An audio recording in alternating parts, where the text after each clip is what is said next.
comment, share, and subscribe. Thank you. Assalamualaikum warahmatullahi wabarakatuh. Halo, selamat datang di channel Umiko, channel yang berisi tentang aktivitas ibu rumah tangga. Alhamdulillah ketemu lagi dengan Umi yang kali ini Umi mau bahas mengenai penyebab gagalnya menabung. Umi, mungkin teman-teman juga pernah ya merasa nabung itu kok susah banget ya. Rasanya kok ada aja ya kebutuhan. Katanya sih kebutuhan ya, tapi wallahu alam ya itu kebutuhan atau keinginan. Tapi teman-teman pernah nggak sih coba cari penyebabnya kenapa ya kok susah banget nabung?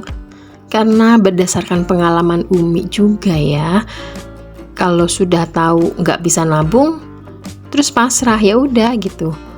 Memang nggak bisa, mungkin nggak bakat. Padahal ya nggak juga ya teman-teman. Jadi penting banget buat kita untuk tahu apa ya penyebab kita sulit menabung, biar bisa cari solusinya. Umi mau share beberapa penyebab gagalnya menabung yang mungkin sekitar 5 dari 6 Umi ngalamin ya. Nah, coba teman-teman simak video Umi ya. Kira-kira poin keberapa aja yang teman-teman alamin? Nanti boleh share di kolom komentar. Penyebab yang pertama adalah kita beranggapan bahwa menabung bukan prioritas. Jadi kita cenderung memprioritaskan yang sekarang. Walaupun menabung itu memberikan ketenangan secara finansial ya pada diri kita, tapi kita lebih mengutamakan sekarang ini kita lagi pengen apa, yang bisa nyenengin kita tuh apa, yang bisa bikin kita happy tuh apa. Karena manfaatnya tidak bisa dirasakan secara langsung, secara nyata saat mengeluarkan uang, makanya kita lebih memilih ditunda menabungnya. Gagal deh. Penyebab yang kedua yaitu tidak menentukan tujuan. Jadi karena kita cuma menyisihkan uang tapi nggak tahu mau buat apa, akhirnya lama-lama males karena nggak punya target. Walaupun mungkin tetap diisi, itu pun juga tidak bisa maksimal ya hasilnya, karena kita tidak menentukan uang ini ditabung untuk apa dan seberapa banyak dan dalam berapa lama. Jadi teman-teman harus menentukan, misalnya mau menabung untuk dana pendidikan sekolah anak. Dalam 1 tahun harus kumpul 10 juta. Nanti dihitung lagi berarti per bulannya berapa atau mungkin per minggunya berapa. Jadi kita termotivasi untuk mengisinya dan tentu untuk mencapainya. Tapi kalau nggak ada tujuan, ya itu tadi akan gagal lagi diisi tapi tidak maksimal. Untuk penyebab yang ketiga adalah belum mempunyai rencana keuangan. Banyak yang tidak menyadari kalau kita tidak punya rencana keuangan, maka penghasilan yang kita punya itu akan terasa cepat habis. Karena kita jadi tidak ada kontrol dalam mengeluarkan uang. Jadi rencana keuangan ini seperti alarm buat kita dalam mengeluarkan uang.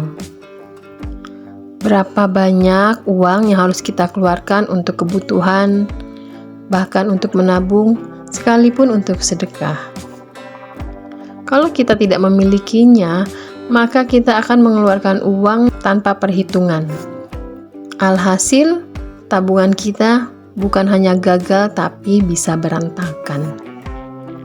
Jangankan tabungan, bahkan bisa jadi kebutuhan kita pun akan berantakan. Wah, serem juga ya. Oke, Umi mau ngucapin terima kasih dulu buat teman-teman yang sudah subscribe channel Umi, sudah dukung dengan menonton dan mengirim like, komennya. Masya Allah. Semoga Allah mudahkan setiap urusan teman-teman ya. Amin, amin ya rabbal alamin. Lanjut lagi ke penyebab yang keempat, yaitu tidak dapat menahan keinginan untuk menghabiskan uang. Wow, mungkin ini salah satu penyebab terbesar ya. Ketika pendapatan meningkat, seharusnya pengeluaran tidak ikut bertambah. Namun fakta kadang sebaliknya. Pendapatan naik, hasrat untuk memuaskan keinginan juga naik. Yang seringnya keinginan itu tidak terlalu penting. Jadi ketika tabungan kita seharusnya bisa bertambah atau mungkin tercapai sesuai dengan target kita, justru kalah dengan memenuhi keinginan yang mungkin tidak terlalu penting. Contoh saja ketika kita menerima THR atau mungkin yang menerima gaji ke-13. Terkadang kita terlena sampai lupa untuk mengisi tabungan lebih dahulu. Padahal momen seperti itu merupakan kesempatan untuk bisa menabung lebih besar ya daripada biasanya. Sebelum Umi kasih yang nomor 5 dan 6, coba teman-teman cek dulu dari 1 sampai 4 ada nggak teman-teman termasuk di dalamnya. Boleh ya berbagi dengan Umi pengalaman teman-teman. Barangkali ada yang pernah mengalami atau malah justru sedang mengalami 4 hal tadi. Lanjut ke nomor 5, yaitu menanggung kebutuhan orang lain. Teman-teman mungkin pernah dengar ya istilah sandwich generation. Aduh, betul gak ya itu istilahnya ya? Jadi biaya yang harus ditanggung bukan hanya kebutuhan diri sendiri tapi juga orang lain. Bisa jadi orang tua atau mungkin keluarga yang mungkin belum bisa mandiri secara finansial. Kalau Umi sendiri terus terang belum pernah ada di posisi seperti ini. Kalau berbagi iya, tapi kalau sampai menanggung kebutuhan belum pernah ya. Dan untuk alasan yang satu ini, Umi lebih berpikiran selama kita memudahkan urusan orang lain, insya Allah juga Allah akan memudahkan urusan kita. Jadi teman-teman yang ada di kondisi ini tetap bersabar ya. Dan yang terakhir, yang keenam adalah penyebab gagalnya menabung karena terlalu mengandalkan penghasilan dari satu pekerjaan. Kalau penghasilan kita cukup atau besar, mungkin tidak apa-apa mengandalkan satu pekerjaan. Tapi kalau satu pekerjaan memang sulit untuk memenuhi kebutuhan, apalagi menabung, mungkin ada baiknya teman-teman berinisiatif untuk mencari penghasilan yang baru ya, penghasilan tambahan. Walaupun keputusan itu pun juga tidak mudah ya, karena Umi juga pernah merasakan ada di pilihan ini. Dan kalau di kondisi seperti ini, pilihannya hanya 2, kita lebih berhemat atau menambah penghasilan baru.